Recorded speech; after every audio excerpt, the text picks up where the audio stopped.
सभी को good morning. Jasveer education institute Sandwa के ऑनलाइन क्लासेस में आपका स्वागत है। 10th SST की क्लास हमारी चल रही थी। इसमें हमने इकोनॉमिक्स वाला जो पार्ट है वो चालू कर रखा है, क्योंकि अब SST के एग्ज़ाम की भी घोषणा हो चुकी है। इसलिए इकोनॉमिक्स के बाद हम पॉलिटिकल साइंस, ज्योग्राफी और हिस्ट्री वाला पार्ट भी करेंगे। कोशिश ये रहेगी कि 29 तारीख तक आपका ये कंप्लीट हो जाए, जो इम्पोर्टेंट पोर्शन है, ताकि पेपर में आपको आसानी हो। भारतीय अर्थव्यवस्था के समक्ष चुनौतियाँ, ये हमारा टॉपिक चल रहा था। देखिए इसमें हमने पढ़ा क्या क्या है। हमने इसमें मुद्रास्फीति को पढ़ लिया है कि वस्तुओं की कीमत में, औसत कीमत में होने वाली सतत वृद्धि को हमने मुद्रास्फीति, फिर मुद्रास्फीति की जो माप, थोक मूल्य सूचकांक, उपभोक्ता मूल्य सूचकांक, राष्ट्रीय आय अवस्थिति, ये पर देख लिया हमने। इसके बाद मुद्रास्फीति से जैसे बचतकर्ता को हानि होती है, ठीक है, ऋणी को फ़ायदा होता है, मुद्रा की क्रय शक्ति घटती है। इसके अलावा जो लोग निश्चित वेतन और निश्चित मजदूरी पाते हैं उन्हें हानि होती है। ये सब चीज़ें हमने पढ़ ली थी इसमें। इसके बाद हमने मांग प्रेरित मुद्रास्फीति,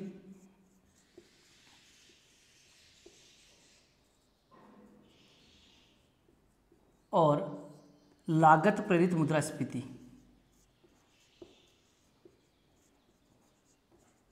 ये भी हमने इसमें पढ़ लिया था, ठीक है। इसमें इन दोनों में हमने समग्र मांग का अध्ययन किया था और समग्र मांग, और हमने इसमें समग्र पूर्ति का अध्ययन किया था, ठीक है। इसके आगे देखते हैं हम कि मुद्रास्फीति किन कारणों से होती है, मुद्रास्फीति के उपाय क्या हैं, और इसके बाद गरीबी क्या है, बेरोजगारी क्या है, ये सब हमें देखना है। इस लेसन को आज हम कंप्लीट करेंगे, ठीक है। देखें इसको कि मुद्रास्फीति के हम देखें सबसे पहले कारण, कि मुद्रास्फीति के कारण क्या है। तो कई अर्थशास्त्रियों ने ये कारण बताया है कि मुद्रास्फीति का एक कारण है मुद्रा की मात्रा का ज़्यादा होना, यानी कि मुद्रा की पूर्ति में तेजी से वृद्धि होना।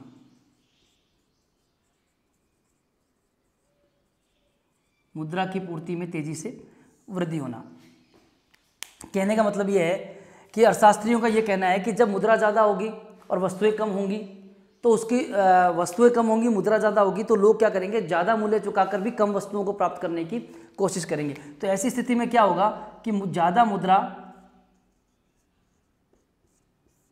कम वस्तुओं के पीछे भागती है।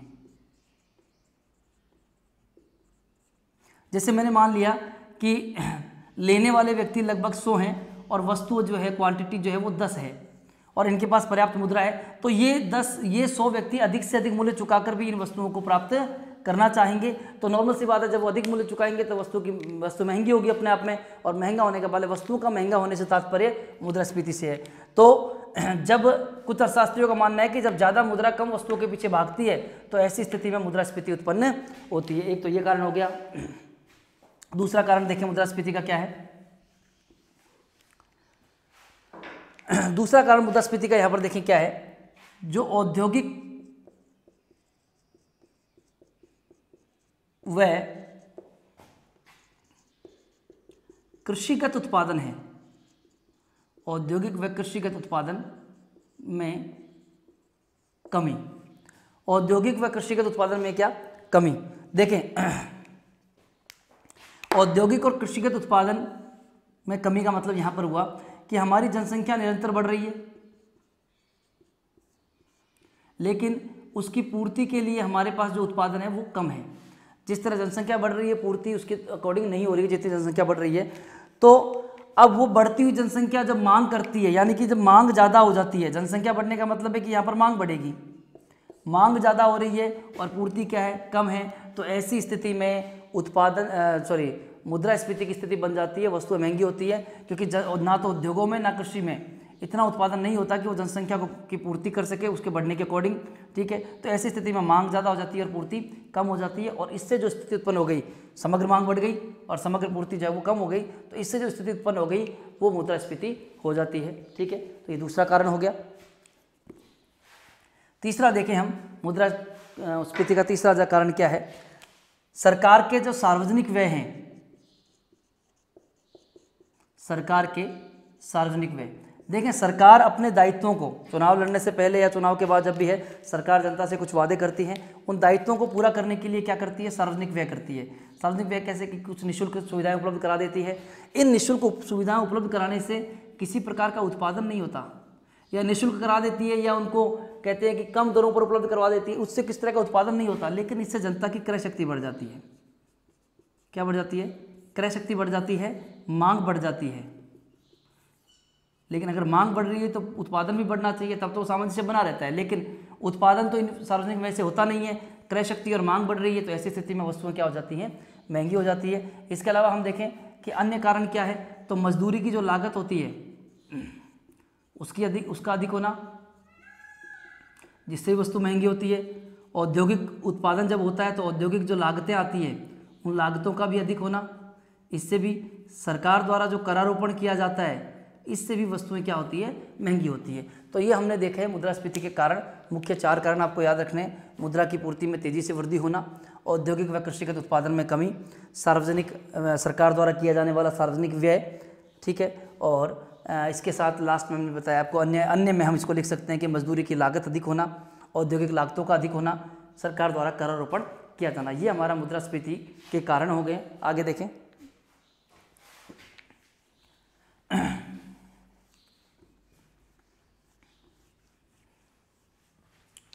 अब हम आगे देखते हैं कि मुद्रास्फीति को रोकने के उपाय क्या है। मुद्रास्फीति को रोकने के उपाय देखिए, मुद्रास्फीति को रोकने के जो पहला उपाय हमें पढ़ना है वो है मौद्रिक उपाय। मौद्रिक उपाय, सबसे पहले हमें ये समझना है मौद्रिक उपाय करता कौन है। तो देश का जो केंद्रीय बैंक होता है, देश का केंद्रीय बैंक, हमारे देश का केंद्रीय बैंक है आरबीआई। तो देश में मुद्रास्फीति को रोकने के लिए जो मौद्रिक उपाय करता है वो कौन करता है, आरबीआई करता है। अब आरबीआई कैसे करता है, साख नियंत्रण के द्वारा,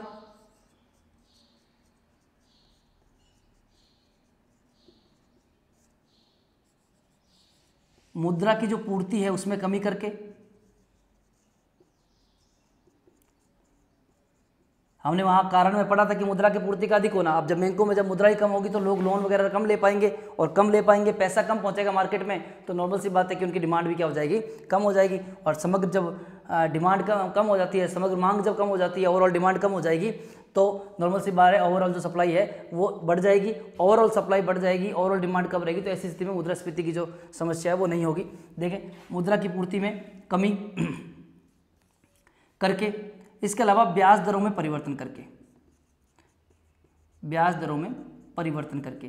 तो आरबीआई ये सब उपाय अपनाता है किसको नियंत्रित करने के लिए, मुद्रास्फीति को नियंत्रण करने के लिए।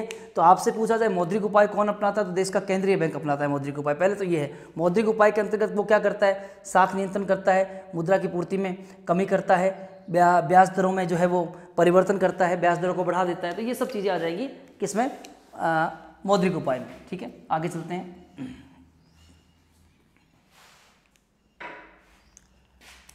दूसरा जो उपाय है वो है राजकोषीय उपाय।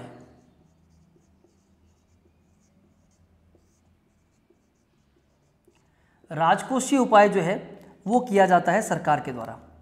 ये ध्यान रखना, मौद्रिक उपाय केंद्रीय बैंक करता है और राजकोषीय उपाय सरकार करती है। सरकार क्या करती है वो इसमें, तो जो करों की दर है, करों की दर में परिवर्तन करती है, परिवर्तन करके मुद्रास्फीति नियंत्रण करने का प्रयास करती है। सार्वजनिक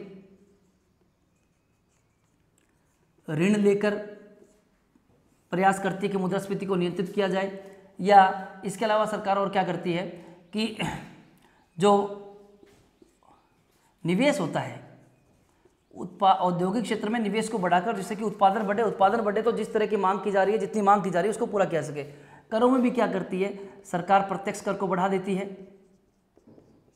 और जो अप्रत्यक्ष कर होते हैं उन्हें घटा देती है। तो ये सब उपाय करती है सरकार जो है मुद्रास्फीति को नियंत्रण करने के लिए, जिससे समग्र मांग को कम किया जा सके, जिससे मुद्रास्फीति को नियंत्रण किया जा सके। तो ये राजकोषीय उपाय हो गए। तीसरा हम देखते हैं इसमें कि अन्य क्या उपाय किए जा सकते हैं। अन्य उपाय में हमें देखना है कि सरकार जो है, कुछ वस्तुएं ऐसी होती हैं जो जिनकी मांग ज़्यादा होती है और आपूर्ति कम होती है, तो वैसी वस्तुएं सरकार क्या करे जिनकी मांग ज़्यादा है, उनको विदेशों से आयात कर ले, विदेशों से आयात करके। दूसरा, जो सार्वजनिक वितरण प्रणाली होती है, जो राशन की दुकानें होती हैं, सार्वजनिक वितरण प्रणाली, इसके द्वारा सरकार क्या करे, जो उचित मूल्य की दुकानें हैं,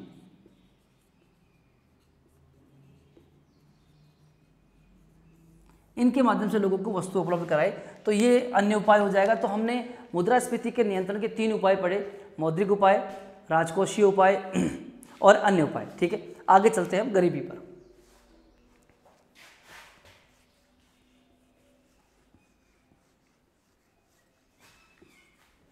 अब देखें हम गरीबी।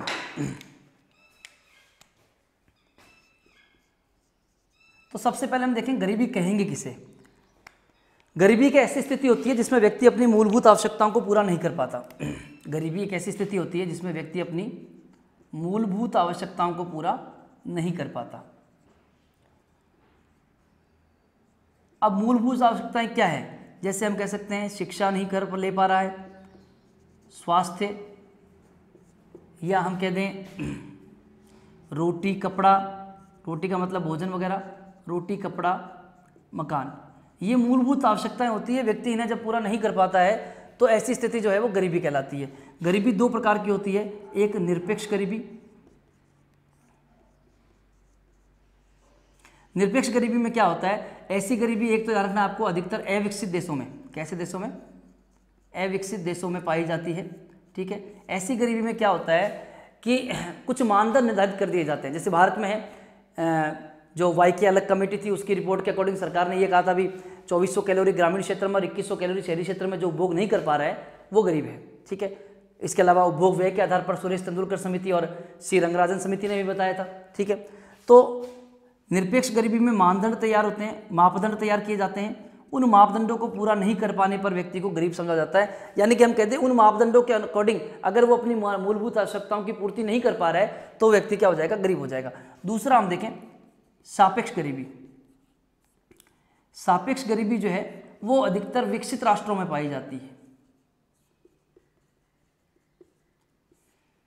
विकसित राष्ट्रों में सापेक्ष गरीबी पाई जाती है। अब इसमें होता क्या है, इसमें देखें सापेक्ष गरीबी में क्या होता है कि आय, धन, या हम कहते हैं उपभोग व्यय, या तो समाज का या कोई क्षेत्र का या किसी देश का आय, कितनी आय है, कितना आय है, कितना धन है और कितना उपभोग व्यय है, इस आधार पर जो सापेक्षिक असमानताएं होती हैं, इस आधार पर क्या होती है, जो सापेक्षिक असमानताएं होती हैं, उन सापेक्षिक असमानताओं के आधार पर जो है वो कोई व्यक्ति कितना गरीब है, किसके पास कितना धन है, कितना उपभोग व्यय खर्च कर रहा है, कितनी उसकी आय हो रही है, इस आधार पर किसी को गरीब और अमीर में निर्धारित करना, वो जो है वो सापेक्षिक गरीबी है। विकसित राष्ट्रों में ये पाई जाती है। तो गरीबी के मैंने प्रकार बता दिया आपको, निरपेक्ष गरीबी और सापेक्ष गरीबी। भारत के संदर्भ में पूछे तो निरपेक्ष गरीबी आएगा। ठीक है, इसके आगे चलते हैं। अब गरीबी के आंकड़े एकत्रित करने के लिए जो है 2 तरह के समंकों का प्रयोग किया जाता है, एक तो यूआरपी और एक दूसरा है एमआरपी। यूआरपी का यहाँ पर फुल फॉर्म आपसे पूछ सकते हैं, यूनिफॉर्म रिकॉल पीरियड। ठीक है, एमआरपी का मिक्स्ड रिकॉल पीरियड। ठीक है, अब यहां पर देखें कि इसको हम हिंदी में बोलेंगे समान रिकॉल अवधि,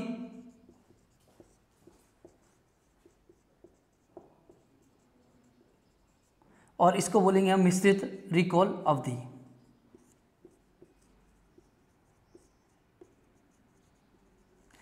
देखिए इसमें क्या होता है यूआरपी में कि समान रिकॉल अवधि में एक 30 दिन का उपभोग व्यय, कितने दिन का, 30 दिन का उपभोग व्यय, 30 दिन में एक व्यक्ति ने कितना उपभोग किया है, उस उपभोग पर कितना खर्चा किया है, ये इसके आंकड़े इकट्ठे किए जाते हैं 30 दिन के।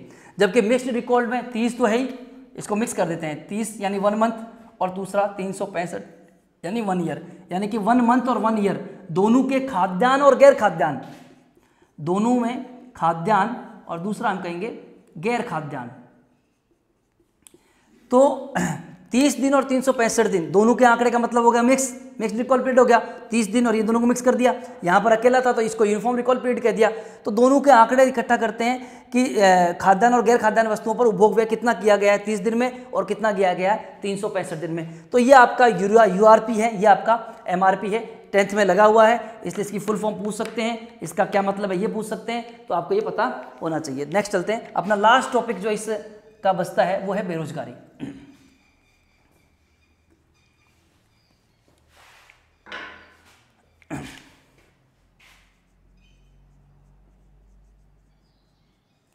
सबसे पहले बेरोजगारी की परिभाषा समझें हम कि बेरोजगारी कहेंगे किसे। तो एक ऐसी स्थिति जिसमें व्यक्ति काम करने के योग्य होता है और काम करने के साथ योग्य होने के साथ साथ वो काम करने का क्या होता है, इच्छुक भी होता है। मतलब योग्य भी होना चाहिए और क्या होना चाहिए, इच्छुक होना चाहिए। केवल ऐसा नहीं होना चाहिए कि वो इच्छुक है लेकिन योग्य नहीं है। जिस काम के वो योग्य नहीं है वो रोजगार उसको नहीं मिल सकता। तो सीधा सीधा है कि एक ऐसी स्थिति जिसमें व्यक्ति काम करने के योग्य होता है और काम करने के लिए इच्छुक भी होता है, और दोनों चीजें होने के बावजूद भी उसे जब रोजगार नहीं मिल पाता है, उसे जब रोजगार नहीं मिल पाता है तो ऐसी स्थिति क्या कहलाएगी, बेरोजगारी कहलाएगी। ठीक है, भारत में बेरोजगारी के आंकड़े जारी करने वाली संस्था का नाम है NSSO, national sample survey organisation, जिसे हम हिंदी में बोलेंगे राष्ट्रीय प्रतिदर्श सर्वेक्षण संगठन। ये NSSO का फुल नाम हो गया। ठीक है, अब बेरोजगारी है कौन कौन सी वो देखना हमें। तो देखिए बेरोजगारी में सबसे पहले देखें तो मौसमी बेरोजगारी,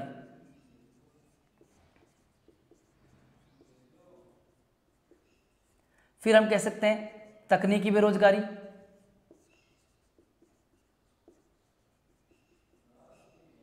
इसके अलावा हम कह सकते हैं संरचनात्मक बेरोजगारी,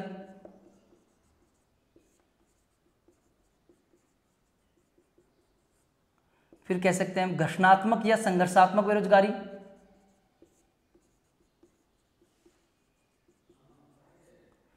फिर हम कह सकते हैं छिपी हुई या प्रच्छन्न बेरोजगारी, छिपी हुई या प्रच्छन्न बेरोजगारी।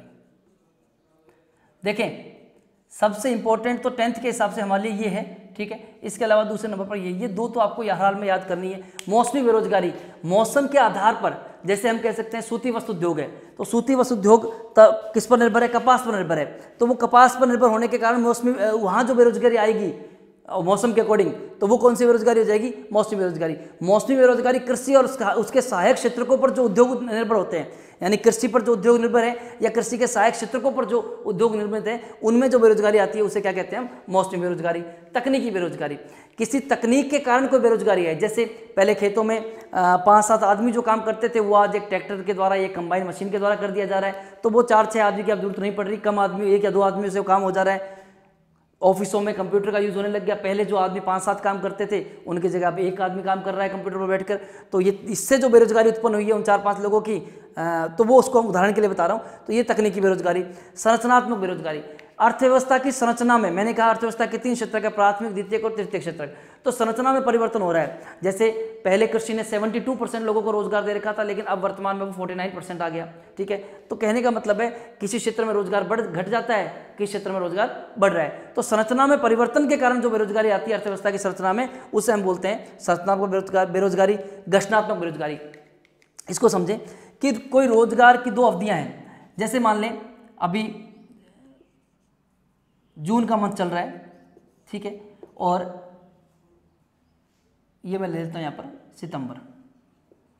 देखें ये 2 अवधियां हैं, 2 अवधियां हैं। अब मान लो मैं आज जॉब पर हूं, मैं आज नौकरी पर हूं और मुझे आज जून में इस नौकरी से निकाल दिया जाता है। ठीक है, तो मुझे अपना नेक्स्ट जॉब ढूंढने के लिए लगभग 2-3 माह का समय लग जाएगा। इन 2-3 माह के बीच में मैं बेरोजगार रहूंगा। ठीक है, तो ये सितंबर में मुझे जॉब मिली और यहाँ मैं जून में जॉब पर था, लेकिन बीच का समय में बेरोजगार रहा। ठीक है, तो मुझे जॉब ढूंढने में संघर्ष करना पड़ा। ठीक है, इसको बोलेंगे संघर्षात्मक या घर्षणात्मक बेरोजगारी।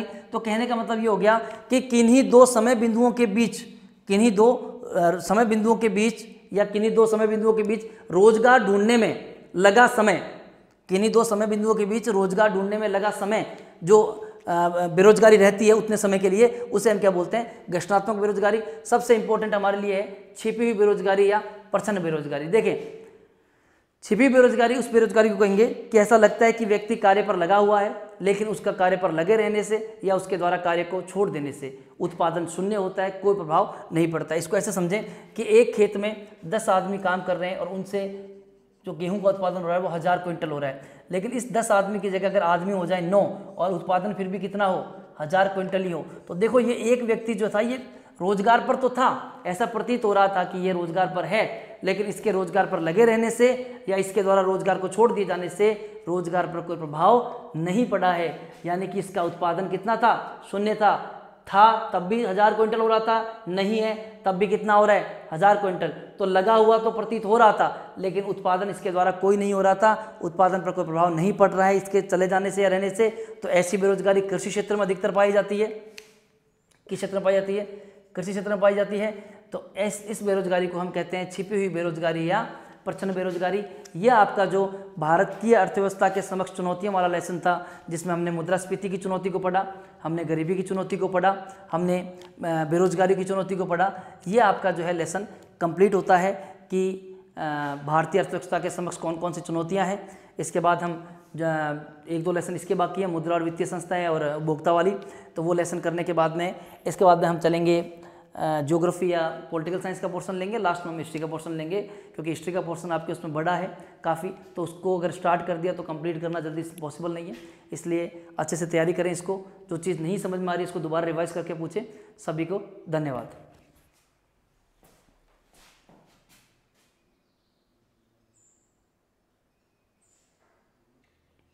देखिए अब हम देखते हैं इसमें गरीबी का मापन। भारत में गरीबी का मापन, देखिए इस चीज को, भारत में गरीबी के मापन की हम पहली बार बात करें तो 1868 में यह प्रयास किया गया दादा भाई नेहरू के द्वारा।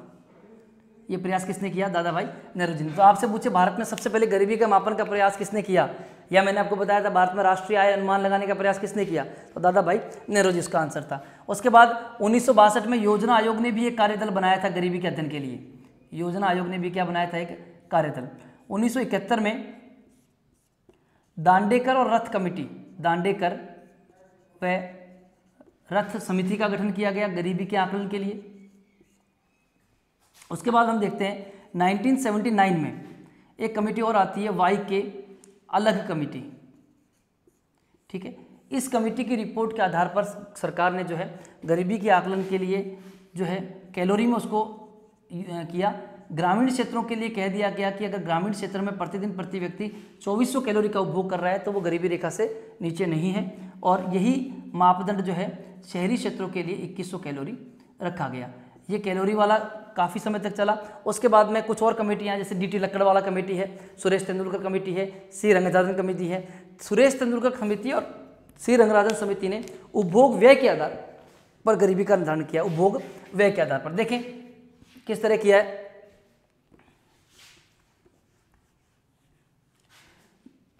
दो 2011-12 के लिए सुरेश तेंदुलकर समिति की रिपोर्ट देखें। 2011-12 के लिए उन्होंने क्या कहा है? उन्होंने ये कहा है कि अगर ग्रामीण क्षेत्र में 816 रुपये प्रति माह प्रति व्यक्ति प्रति माह तथा यही आंकड़ा शहरी क्षेत्रों के लिए 1000 रुपये, कितने रुपए? 1000 रुपये प्रति माह, इतना उपभोग ग्रामीण क्षेत्र में कर रहा है प्रति माह प्रति व्यक्ति और इतना उपभोग शहरी क्षेत्र में कर रहा है तो उसको गरीबी रेखा से नीचे नहीं माना। सुरेश तेंदुलकर समिति की रिपोर्ट के अनुसार। ये किसका है? सुरेश तेंदुलकर समिति, तेंदुलकर समिति के अनुसार है ये, ठीक है। इसके अलावा सुरेश तेंदुलकर ने भारत में जो गरीबी का आंकड़ा बताया वो 21.92% बताया। ये आपको याद भी रखना है कि आपसे सीधा सीधा पूछ ले गरीबी, भारत में गरीबी मापन के प्रयासों को समझाइए, तो आपको ये जितने मैंने आपको आंकड़े लिखा है इससे ये लेके चलने हैं साथ में। तो इन्होंने 21.92% जो है भारत में गरीब बताए हैं कि वर्तमान में गरीब की संख्या जो 21.92% है। 816 रुपये प्रति माह ग्रामीण क्षेत्रों में, 1000 रुपये जो है वो प्रति माह शहरी क्षेत्रों में उपभोग व्यय बताया। ये गरीबी का आकलन किस आधार पर है? उपभोग व्यय के आधार पर है। फिर बात करते हैं दूसरी समिति, C रंगराजन समिति।